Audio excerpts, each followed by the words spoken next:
I walk a straight line, shackled and chained.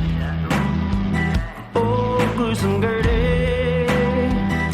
is calling my name. There is no mercy in this penitentiary. Just ask the Hill String Gang, or Angola 3. I'm here for life, I'm here to die. Inside these walls, inside the wire. And when the wolf cries, I know it's over. Oh, bloody Angola. Oh, bloody Angola.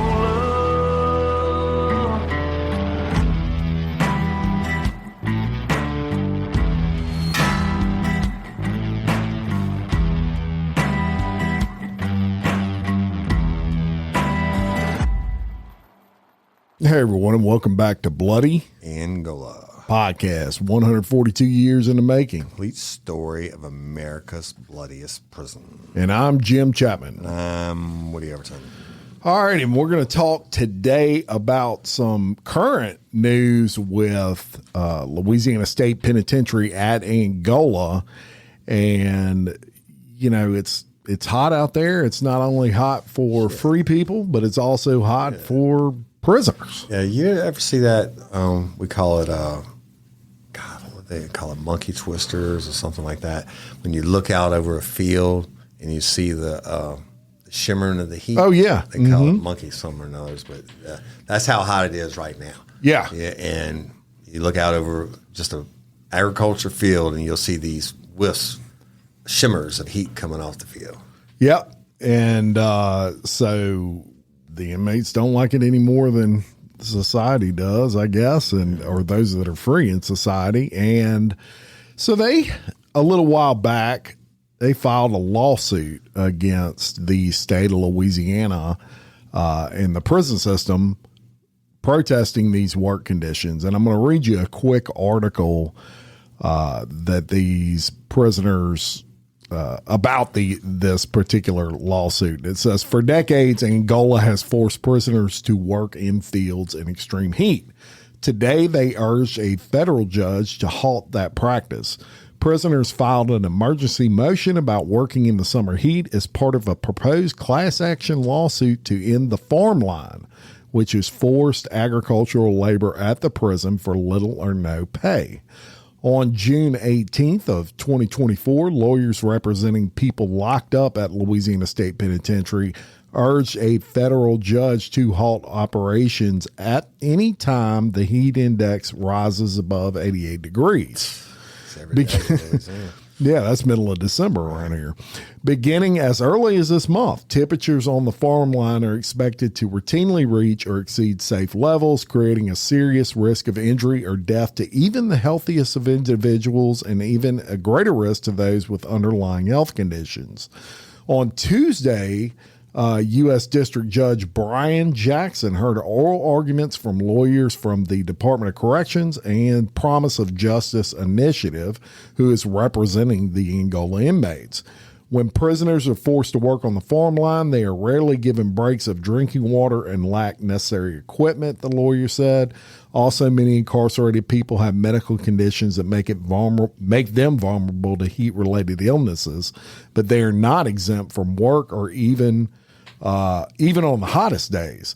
There are hardships as well. Though the agricultural workers in Louisiana work alongside modern farming equipment, prisoners on the farm line are forced to grub in the dirt with bare, ungloved hands.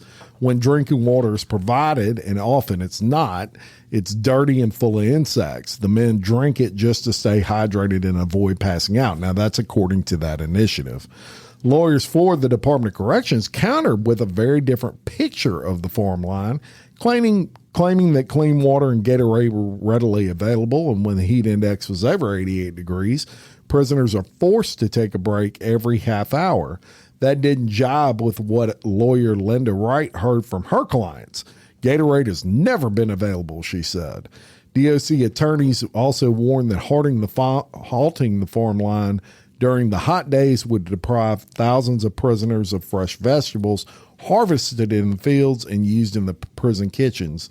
Judge Jackson declined to make a ruling, but seemed concerned about some of the standards that were put in place for the farm line work, including the lack of sunscreen in shaded areas for breaks. Every dermatologist in America says sunscreen is mandatory, Jackson said. That's an issue that certainly affects human health. In this day and age, everyone knows you got to have sunscreen if you're going to be out in the sun. The request to halt the farm line during extreme heat is part of a broader class action lawsuit brought by prisoners to end the practice of forced agricultural labor at Angola altogether. So that is the, I guess, intro into that. Yes. And they did. They filed a lawsuit. Yeah, and that's what they do. And let me tell you something. I've worked in cell blocks. I've seen the lines, seen them pushing the lines and all that. Guess what? It is fucking hot.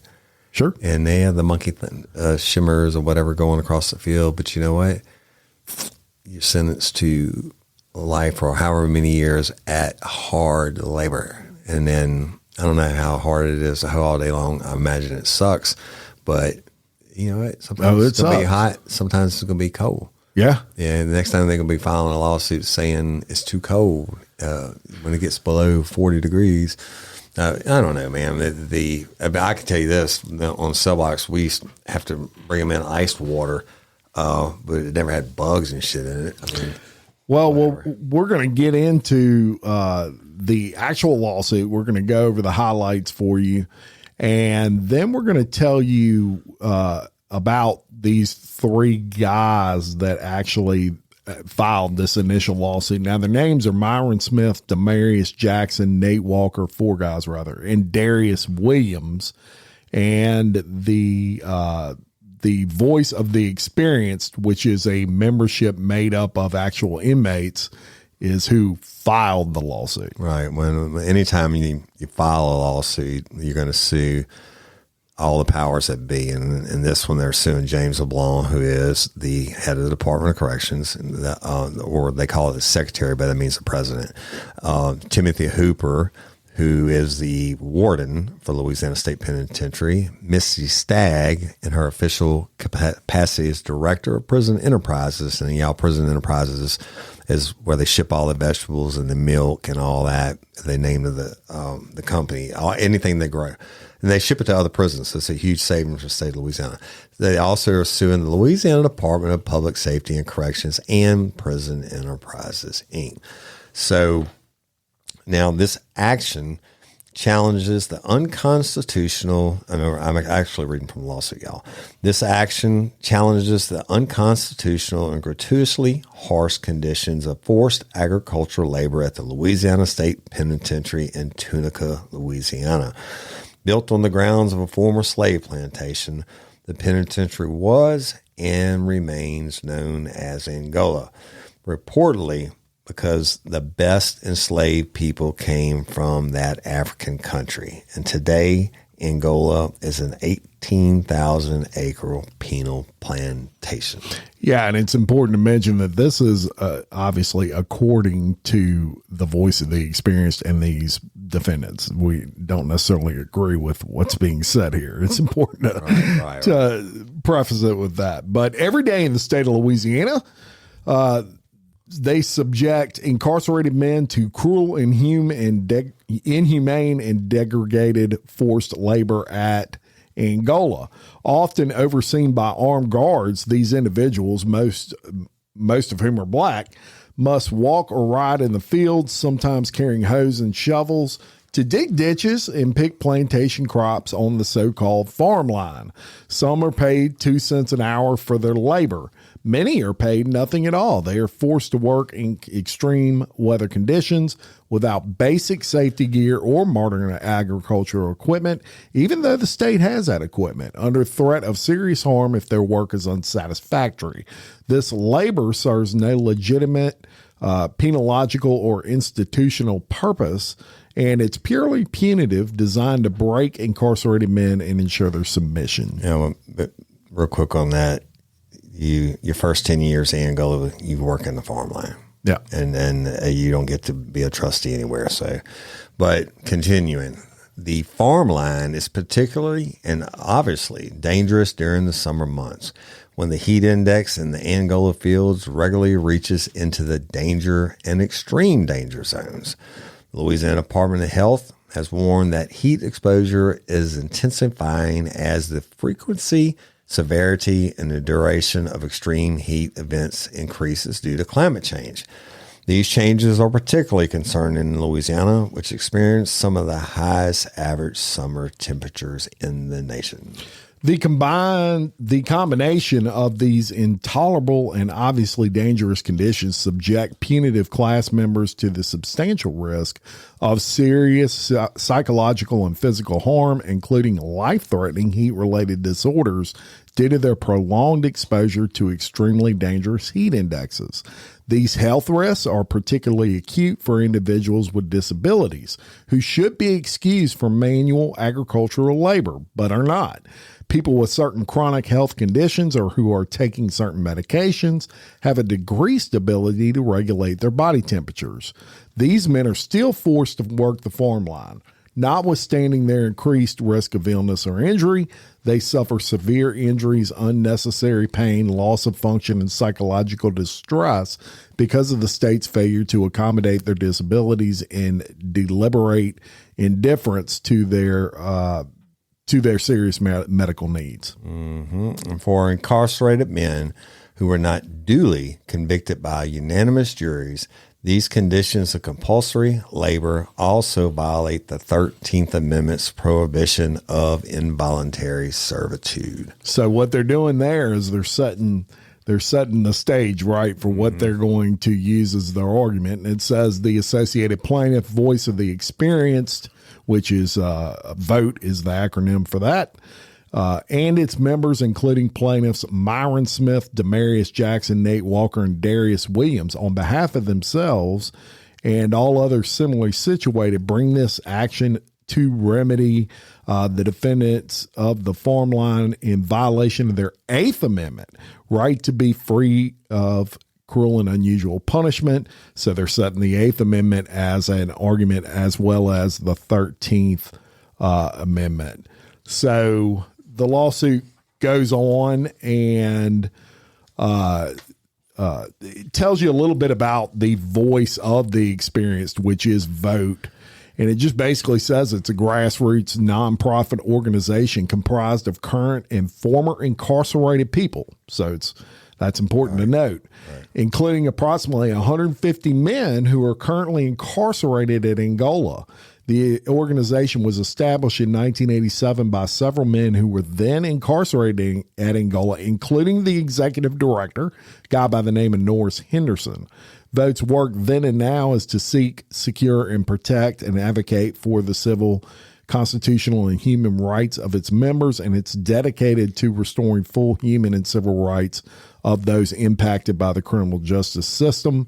It's headquartered in New Orleans with chapters in Baton Rouge and Lafayette. And in addition, the organization has members in prisons throughout the state, including Angola. Yeah, I mean, join the club. But all right, let me tell you about one of the plaintiffs.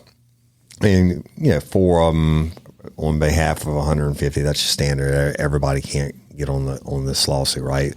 But plaintiff Myron Smith has been incarcerated in Angola since 1998, and defendants have subjected Mr. Smith to unsafe conditions of forced agricultural labor several times. He is currently forced to work on Farmland 15B. Mr. Smith did not volunteer to work the farmland. He does so only to avoid serious harm and punishment. He has been exposed to inhumane conditions in violation of the Eighth Amendment.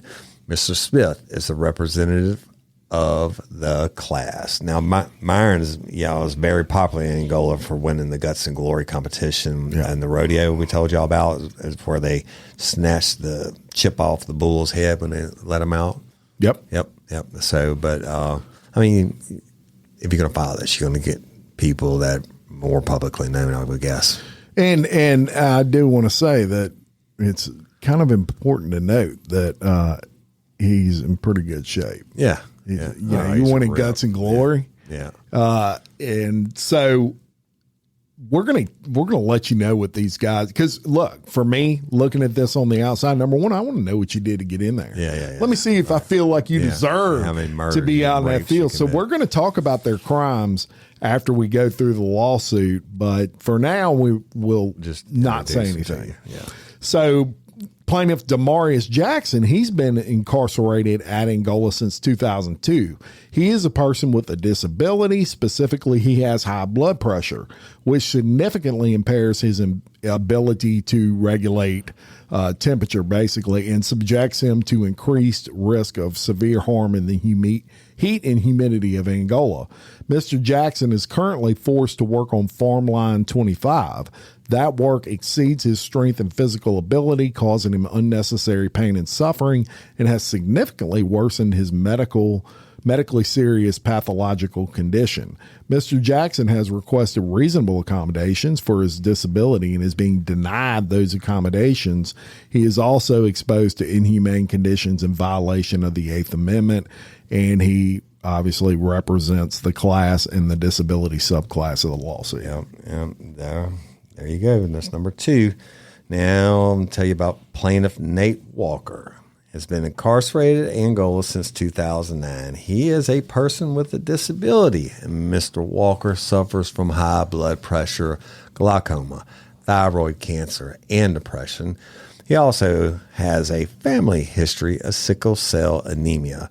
Defendants prescribe Mr. Walker medications, including levothyroxine, to manage his disabilities and serious medical conditions. Those conditions substantially limit Mr. Walker's major life activities, including his ability to stand, lift, bend, and otherwise engage in the intense manual agriculture labor that defendants require of him.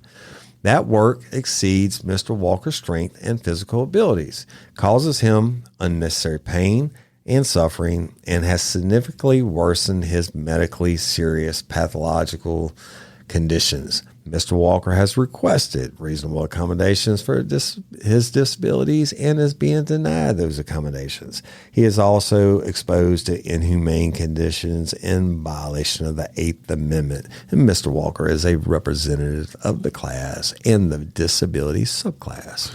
And then they have plaintiff Darius Williams. He is the 4th plaintiff, and he has been incarcerated at Angola since 2011. He was convicted by a non-unanimous jury in Caddo Parish. Defendants have forced Mr. Williams to work on the farm line against his will and in unsafe conditions.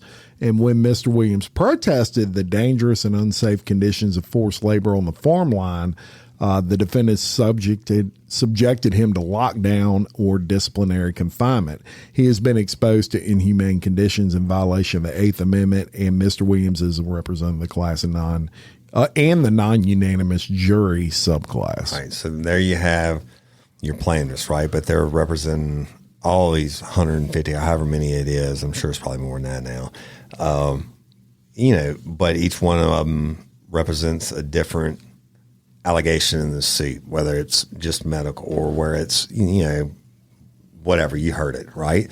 So, but then let me tell you who they're suing. And I mentioned this in the beginning. I'm going to touch on it briefly again. So the defendants, anytime an inmate files a suit, they file it against this guy. The defendant, James LeBlanc, is the Secretary of the Louisiana Department of Public Safety and Corrections, or the DOC, and is sued in his official capacity. And remember, y'all, when I worked there, it used to always mess me up. And when it said secretary, I'm thinking like a secretary, an office worker, but he's the head of the Department of Corrections. Moving on. Defendant Timothy Hooper is the warden of the Louisiana State Penitentiary in Angola and is sued in his official capacity. That's self-explanatory. Moving on, Department of Public Safety and Corrections, self-explanatory. And Defendant Prison Enterprises is a division of Louisiana's Department of Public Safety and Corrections. Prison Enterprises directs agricultural and industrial programs at 8 Louisiana prisons, including Angola. So that's not only the vegetables, that's everything they make all the way to the license plates. And I'm going to tell you about we've mentioned 2 amendments in particular. I'm going to tell you about the 13th Amendment, and that was enacted in 1865, and it states in part that either slavery nor involuntary servitude, except as punishment for a crime whereof the party shall have been duly convicted, shall exist within the United States or any place subject to their jurisdiction. The aim of the 13th Amendment was a system of completely free and involuntary labor throughout the United States. However, by permitting involuntary servitude as punishment for a crime whereof the party shall have been duly convicted. Now, that's one of their arguments is they're obviously saying that this is forced labor, and you, yeah, well, I mean, yeah, it is. Well, Burrow Kane used to say, "Religion is an option, work is not." I mean, that's what the law that they're enforcing the sentences handed down by the state of Louisiana. So, and then just to go on from there, I'm going to tell you a little bit about the physical intricacies of Angola. And obviously, we told you in the past, it occupies 28 square miles, which is roughly the size of Manhattan. The area is divided into several compounds. The main prison complex consists of an east yard and a west yard. Right. The east yard has 16 minimum and medium security dormitories and 1 maximum custody extended lockdown cell block known as the dungeon. Now, that's the inmates call it the dungeon. Right. The dungeon houses long-term extended lockdown prisoners, in transit administrative segregation prisoners, and prisoners who need mental health attention and protective custody inmates. The main prison complex includes approximately 8 dormitories and 4 cell blocks, or what's known as disciplinary segregation cells. Individuals serving disciplinary time in the cell blocks and lockdown units have extremely limited human interaction. The extreme isolation and severe punishments all work to create a significant risk to harm to the mental and physical health of the people incarcerated at Angola, according to these people who sued Angola. Right. Angola also has several out camps. Camp C includes 8 minimum and medium security dormitories, 1 administrative segregation and working cell block, and 1 extended lockdown cell block. Farmline 15, among others, operates out of Camp C. Camp D has similar features to Camp C, but without extended lockdown cell blocks. And all of those farm lines, 15B, 24, and 25, among others, operate out of Camp D. Yeah, and like I told you before, they spread those camps out for security reasons, but also to make it easy for the inmates or the convicts to get to the field to do the work that they have been sentenced to. All right, continuing with the suit. The defendants' uniform policies and practices. Defendants operate each farm line, that being Angola, y'all, and the ones I just read to you, in the same manner and pursuant to the same uniform policies and practices. Defendant Prison Enterprises directs the agriculture program at Angola. It employs incarcerated people in various industrial, service, and agricultural positions. And as of 2019, nearly 30% of Prison Enterprises' incarcerated workforce were laboring in the fields. Prison Enterprises also sells incarcerated goods. Hey, y'all. Podcasting about Louisiana's most notorious prison takes a ton of energy, and feeding my body and my brain with farm fresh, never frozen ingredients is as important to my process in podcasting as telling the story itself. That's why I choose HelloFresh. We all know home-cooked meals are so much better for you, but you don't always have time to pull it off. But with HelloFresh handling all the meal planning, shopping, and most of the prep, it's easier than ever to get dinner on the table quick and painless. No more endless recipe searching or spending money on whole jars of spices for only a pinch. With HelloFresh, everything you need to make delicious meals comes right to your door, pre-portioned and fresh.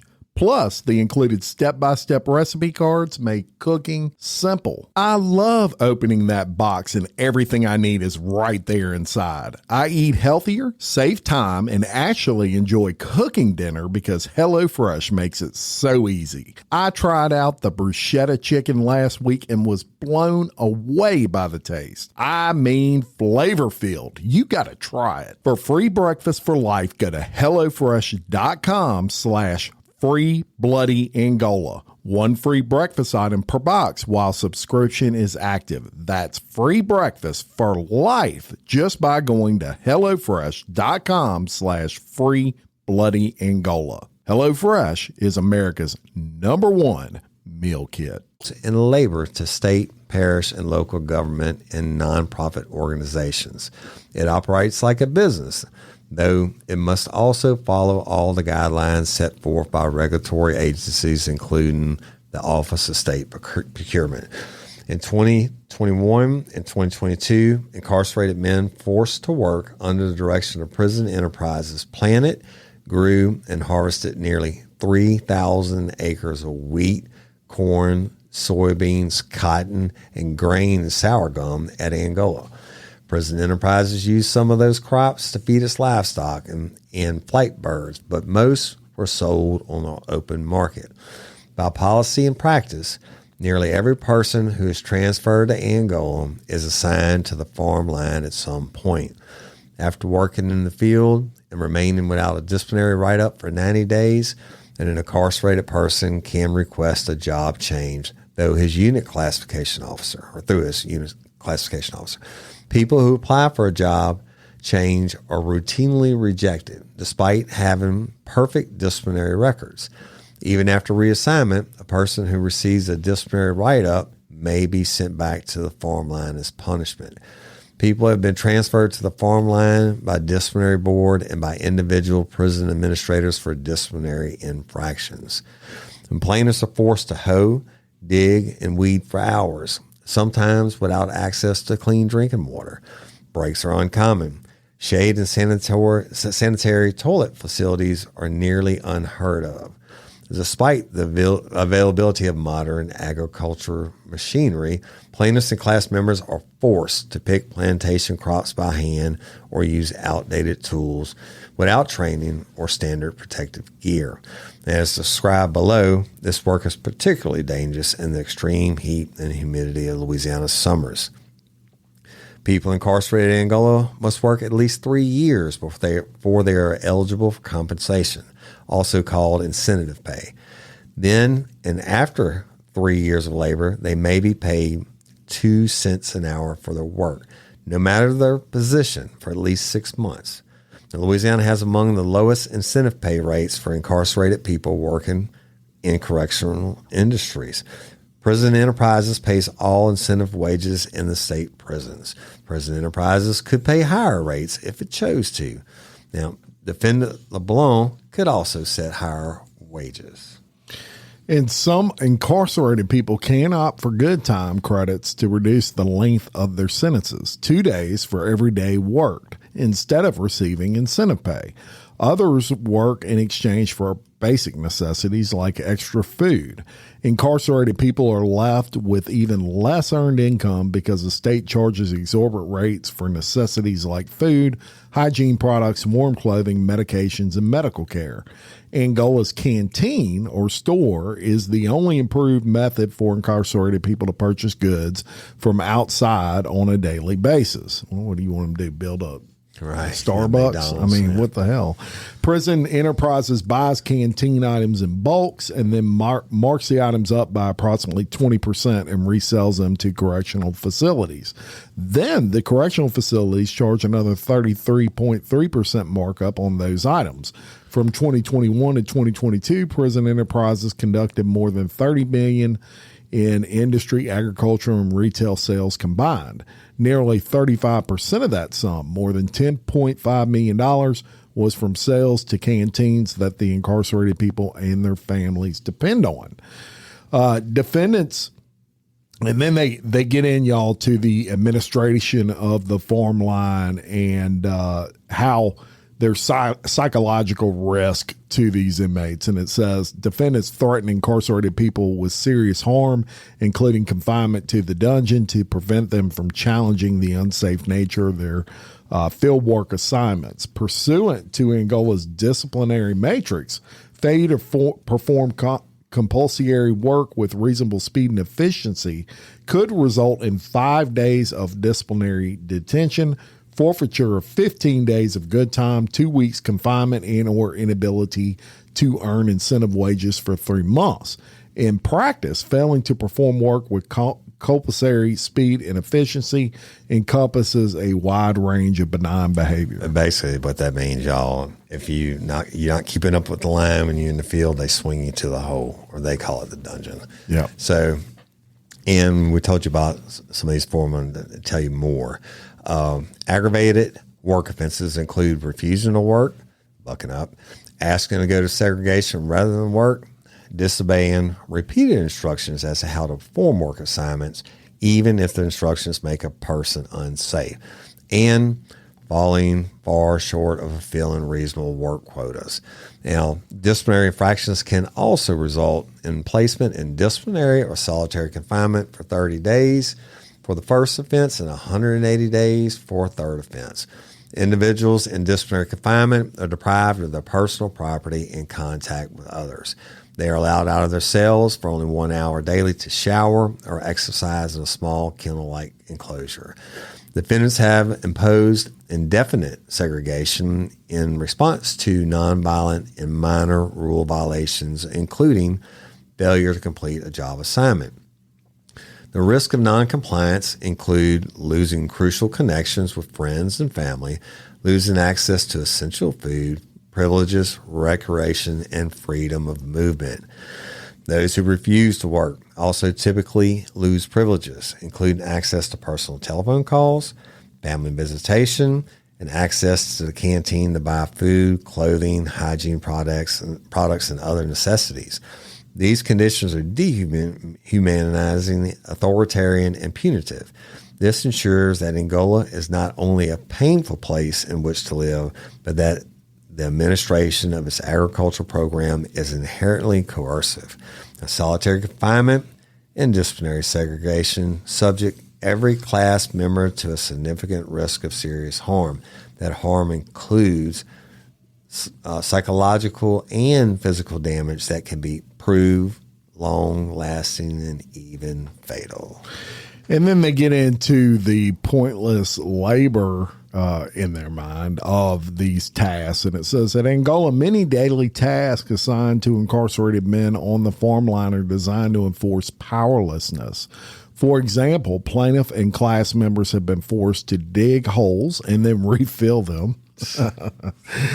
Move that rock, boy. That reminds me of I'll deviate real quick. I got in trouble one time when I was a kid. I forget what I did, but my dad told me to rake leaves in the backyard, so I raked like 20 bags of leaves, and then he went out and tore them all back open and told me to do it again. That's funny. My dad did the same thing to my bed. I skipped the first spring football practice, which we did every year. He was waiting, and I lied to him. Anyway, he knocked the shit out of me, but then he took me in and he just said, "Now make your fucking bed up." And I made it. He said, "You let me know when it's done." I made it so perfect, and I let him know. He ripped it all apart. He did that like 10 times, bro. Yeah. He was making his point. But Yeah. So they're, dig a hole. And then refill the hole. And then some must goose pick, which is known as pull blades of grass by hand. Mm-hmm. Others must water crops using a styrofoam cup.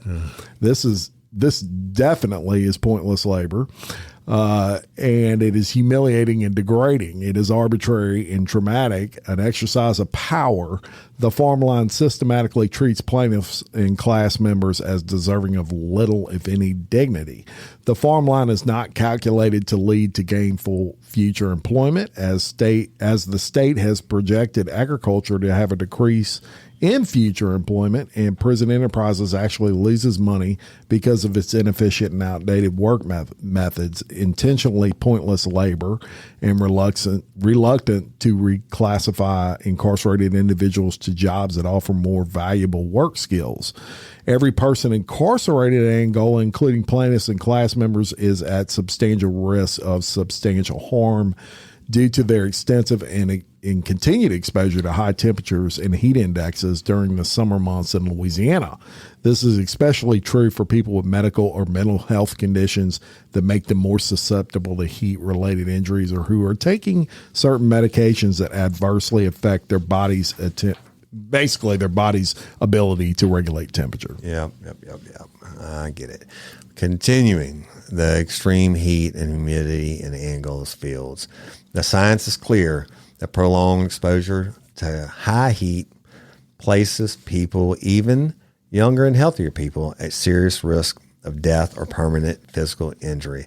The risk of heat-related illnesses accelerates sharply when the heat index exceeds 88 degrees. I got to stop for 1 second, Brian. I love it when it's 88 degrees. But anyway, right. The temperature in Angola fields regularly rises above 95, and the relative humidity regularly exceeds 92%. According to the local weather data tracked by the National Weather Service, by another measure, the heat index, i.e. the apparent temperature, which measures how hot it is, fields, regularly reaches into the danger and extreme danger zones. Okay. The New Orleans Baton Rouge office of the NWS, which covers Angola, issues heat advisories when the heat index reaches 108 degrees Fahrenheit, or when the temperature reaches 103 degrees Fahrenheit. The NWS issues excessive heat warnings if the heat index reaches 113 or temperature reaches 105. Well, that's self-explanatory. It's going up. An excessive heat warning indicates that extreme heat and humidity will significantly increase the potential for heat-related illnesses, particularly for those working or participating in outdoor activities. This summer was the hottest on record, and experts agree that this extreme weather is a part of a long-term trend of human-driven warming. So they're trying to blame it all on global warming, Jim. Yeah. Well, and we're going to tell you here that up until this point, they've been basically, this lawsuit's been setting it up for the judge to explain the generalized infractions of Angola. Then they get into the individual allegations, and we'll start with Myron Smith, one of the plaintiffs. And they say plaintiff Myron Smith has been incarcerated since 1998 in Angola. He has had various jobs, including being a yard orderly, a cook, and working on the range crew. On several occasions, defendants have forced Mr. Smith to engage in manual labor on the farm line, including in extreme heat and humidity. Sometimes, defendants reassign Mr. Smith to the farm line as punishment for disciplinary action. Defendants currently force Mr. Smith to work on farm line 15B out of Camp D. Approximately 10 men work on 15B on any given workday, though sometimes line 15B works alongside lines 24 and 25. Work call occurs every weekday around 6 a.m. Mr. Smith, along with punitive class members, work in the field starting at approximately 7. They are forced to walk or take a bus to the work site, where officers known as free men assign them tasks. That manual labor includes picking crops, cutting grass, and sometimes doing maintenance chores. Mr. Smith is sometimes provided a weed eater, but other times he is forced to use his hand to complete his tasks. Mr. Smith and the class members have also been forced to engage in humiliated and punitive make work. For example, in 2023, prison officials gave Mr. Smith a 5-gallon bucket and a styrofoam cup and forced him to hand water rows of watermelons. This was physically painful and difficult work, Woody Overton, particularly because of the extreme hot and humid weather in the fields. Mr. Smith, along with punitive class members, have also been forced to hand pick grass. Mr. Smith could not refuse to do this make work without risking disciplinary action or serious harm. The working conditions are harsh. The drinking water is dirty in a moldy cooler that often contains dead insects. There is no break. Breaks are rare. There is no shade, and armed guards patrol the fields, sometimes riding four-wheelers. There's often no place to use the bathroom. On the rare occasion that toilet facilities are available, they're extremely unsanitary. Mr. Smith, like all class members, has not provided sunscreen, proper work gloves, proper boots, sunglasses, or other safety equipment to safely work in the fields. Instead, he has been issued black rubber boots, which cause painful blisters and provide inadequate protection for the elements. Like others in the class, Mr. Smith has had to buy his own work boots at significant expense for basic safety. Mr. Smith, like all other class members, has been forced to work in the extreme heat and humidity. That's caused him serious physical harm, including symptoms of heat-related illness. He often feels woozy, dehydrated, and dizzy while conducting compulsory manual labor in the fields. Once, in approximately 2021, Mr. Smith was working line 15B when his muscle seized up. An emergency medical tech instructed Mr. Smith simply drink more water and rest instead of being taken inside to cool off. Mr. Smith was forced to sit in the field in the hot sun for the rest of the shift. Mr. Smith did not volunteer to work the farm line. I guess he didn't. Right. He did not choose to participate in Angola's program of compulsory agricultural labor. He only does so to avoid serious harm and punishment like disciplinary confinement, loss of phone time, loss of access to loved ones, and loss of canteen access. I should have thought about that before you murdered and raped them. I'm thinking. All right, let's go to Darius Williams. Might split these up for y'all, but Plaintiff Darius Williams has been incarcerated in Angola since 2011.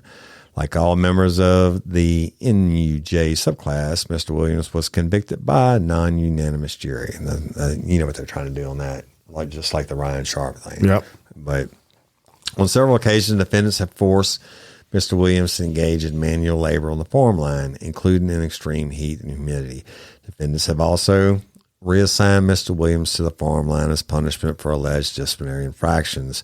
Mr. Williams has been forced to work on the farm line several times. He would report to the call out around 6 a.m. every morning, along with dozens of others. They would walk into the fields or ride an old school bus where they would pick crops starting at 7 a.m. Defendants forced Mr. Williams, along with the others on the farm line, to engage in heavy manual labor in the fields, even when there was a heat advisory. Like all members of the class, Mr. Williams is not provided with sunscreen, proper work gloves, proper work boots, sunglasses, or other equipment necessary to safely work in the fields. And defendants have confined Mr. Williams to lockdown or disciplinary confinement for protesting the dangerous and unsafe conditions of forced labor on the farm line. And we'll tell you about Nate Walker. And plaintiff Nate Walker, he's been incarcerated at Angola since 2009. Like all the members of the disability subclass, he is a person with disabilities. He suffers from high blood pressure, glaucoma, thyroid cancer, and depression. He also has a family history of sickle cell anemia. These conditions substantially limit his major life activities, including his ability to stand, lift, bend, and otherwise engage in intense manual agriculture. Defendants prescribe Mr. Walker medications for those disabilities. In apparent recognition that Mr. Walker's disabilities and serious medical conditions limit his major life activities, including his ability to regulate his own temperature, defendants have provided Mr. Walker with a temporary duty status. That status is provided because Mr. Walker takes medications that cause heat-related side effects. His duty status from May to October is regular duty with restriction. Indoors, no kitchen duty, no sports. Mr. Walker is still forced to engage in intense manual agricultural labor at all other times, including earlier this year when there were heat advisories. The work exceeded his strength and physical abilities, causing him unnecessary pain and suffering, and has significantly worsened his medical serious pathological conditions. Mr. Walker has requested reasonable accommodations for those disabilities, including a permanent duty status, so he will not be forced to work on the farm line, and he is being denied those accommodations. There you go. And number 4, Demarius Jackson. Plaintiff Demarius Jackson has been incarcerated in Angola since 2002. And like all members of the disability subclass, Mr. Jackson is a person with a disability. He suffers from high blood pressure, which significantly impairs his ability to thermoregulate and subjects him to an increased risk of severe harm in the heat and humidity of Angola's fields. Prison officials know about Mr. Jackson's condition and prescribe him valsartan to manage it. Mr. Jackson is currently forced to work on Farm Line 25, and on any given day, the work crew includes approximately 20 other incarcerated men. Every weekday, Mr. Jackson reports to work call out around 6 a.m. He either walks or takes a bus to the field where an officer or free man assigns tasks to Mr. Jackson. Like the class members he seeks to represent typically works in the fields starting at 7 a.m. Like every farm line, defendants do not generally provide line 25 with tools or equipment to use in the fields. Instead, the prison officials forced Mr. Jackson and the punitive class members to use their hands to cultivate crops like squash, zucchini, and okra. Mr. Jackson has not been provided with sufficient gloves and protective work boots, sunscreen, sunglasses, a sun hat, or other equipment necessary to safely work in the fields. And for Mr. Jackson, like all members of the class and the disability subclass, the heat and humidity in the fields are unbearable. And when working outside on the farmland, Mr. Jackson has often suffered from symptoms of heat-related illnesses. He has felt dehydrated, lightheaded, dizzy, and chilled despite the extreme heat and humidity. He has suffered from muscle aches and headaches. These symptoms are worse in the extreme heat and humidity. Forced manual labor in Angola's plantation fields exceeds Mr. Jackson's strength and physical abilities, causing him unnecessary pain and suffering. He has requested reasonable accommodations for his disability in the form of permanent duty status and is being denied those accommodations. It seems, some of that is repetitive, but each one has a little bit something different. That they're throwing all this mud against the wall, hoping they're going to get something to stick. And that's right. And they probably will to a certain extent, but they're not expecting to get all this. But the truth of the matter, Bees, is they're in there for a reason, and I'm sure we'll get to that in the next episode. Look, this case is going to surprise you at the end. Yeah, that's all we're going to tell you on this episode. So thank you for listening.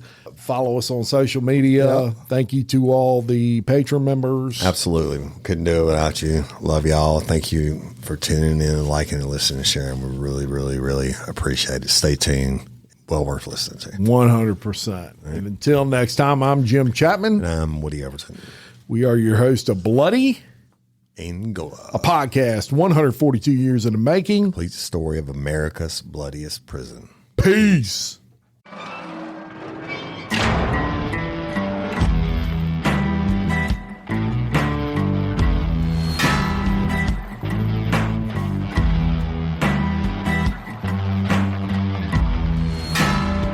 I walk a straight line, shackled and chained. Oh, gruesome Gertie is calling my name. There is no mercy in this penitentiary.